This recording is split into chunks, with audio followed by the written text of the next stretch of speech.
8টা বছর পরে পৃথিবীর বুকে একজন সন্তানের কাছে সবচেয়ে নিরাপদ আশ্রয়স্থল হচ্ছে তার মায়ের কোল। এর চাইতে নিরাপদ কোনো জায়গা এখন বুঝবেন না, মাটা যতদিন জীবিত আছে বুঝবেন না।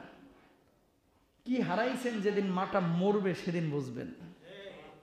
যতদিন বেঁচে আছে ততদিন বুঝবেন না কি হারাইছেন। এটা মানুষ বুঝে না। আমি ওয়াজ করতেছি না, আমারও ওই অনুভূতি নাই। যেদিন মরে যাবে তার পরের দিন থেকে বুঝবেন যে মা ছাড়া পৃথিবীটা কেমন কেমন লাগে, কোনো কিছুই ভালো লাগে না। কথা বুঝতে পেরেছি? দুনিয়ার জিন্দেগিতে কিছু মানুষ শুধু তারেক রহমান আর খালেদা জিয়াকে বিচ্ছিন্ন করে নাই, ব্যারিস্টার আমান আজমি সহ আমাদের অনেক আলেম ওলামাদেরকে, যাদেরকে মাটির নিচে রাখা হয়েছিল। প্রিয় ভাইরা আমার, কখনো জুলুম আর জালেমের ভূমিকা নিবেন না। যে দৃশ্যটা বাংলার জমিনের মানুষ দেখেছে, সেটা বিএনপি হোক, আওয়ামী লীগ হোক, জাতীয় পার্টি জামাত হোক, খালেদা জিয়া আর তারেক না, বরং একজন মায়ের কোলে সন্তান ফিরে এসেছে 8টা বছর পরে।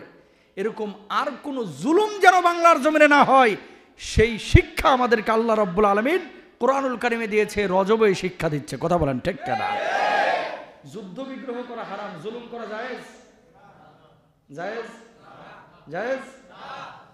মা এমন একটা সম্পদ, আপনি রাষ্ট্রপতি হতে পারেন, সন্তানের কাছে তার মাটা রাষ্ট্রপতি না, সির্ফ একজন মা। ঠিক কিনা? নারী ছেঁড়া ধন, বুকের মানিক, প্রধানমন্ত্রী প্রেসিডেন্ট এক জিনিস, আর নারী ছেঁড়া ধন আর এক জিনিস। এই সম্পদটা কোনো মাকে যদি বলা হয় তোমার বাচ্চাটাকে আমি নিয়ে নিলাম, আগুনে পোড়াবো, 1 কোটি টাকা দিই, মা বলবে আমার টাকা লাগবে না, আমি দুনিয়া থেকে বিদায় নেব, তারপর আমার সন্তানকে পোড়াইতে দেব না। ঠিক কিনা? বাংলাদেশে আপনি যেই দলই করেন না কেন, কখনো কোনো জুলুমের ভূমিকায় আমরা আর যাব না। আমরা মজলুম হব, কখনো জালেম হব না, ইনশাল্লাহ বলেন।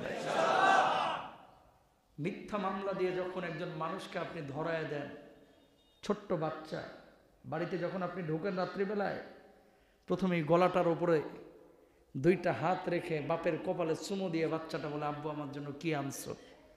হাতের দিকে তাকায়, হাতের দিকে তাকায়, আব্বা কি আনছেন? খেলনা, চকলেট, মিষ্টি। আপনি কালকে জেলে যান, আপনার ওই ছোট্ট বাচ্চাটা দেখবেন কলিং বেল টিপলে দৌড় মেরে যাবে, এই বুঝে আব্বা আইছে। বাপকে পায় না, মাটাকে পায় না। 1টা 2টা ঘটনা না, এই জমিনের উপরে হাজার হাজার ঘটনা এরকম ঘটছে। কথা বলেন ঠিক?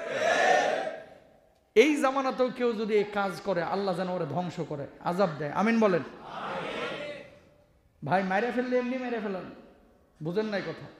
পরিবার জানুক যে মেরে ফেলেছে, তিলে তিলে একজন মানুষকে আপনি হত্যা করবেন, জেলের মধ্যে পুরে রেখে দিবেন মিথ্যা মামলা দিয়ে, এটা ইসলাম কখনো অনুমোদন করে? আমরা কারো নামে মিথ্যা মামলা দেব না, ইনশাল্লাহ বলেন। কোনো মানুষের উপরে জুলুম করবো না, ইনশাল্লাহ বলেন। এলাকায় দল যে যেটাই করতেছে করতে দেন, তার ব্যক্তিগত ব্যাপার, কিন্তু সে আমার বিপরীত মতদর্শের, এই জন্য মামলা দিয়ে আঘাত করে তাকে বিধ্বস্ত করে ফেলা, এটা কোনো মুমিনের আচরণ হতে পারে না।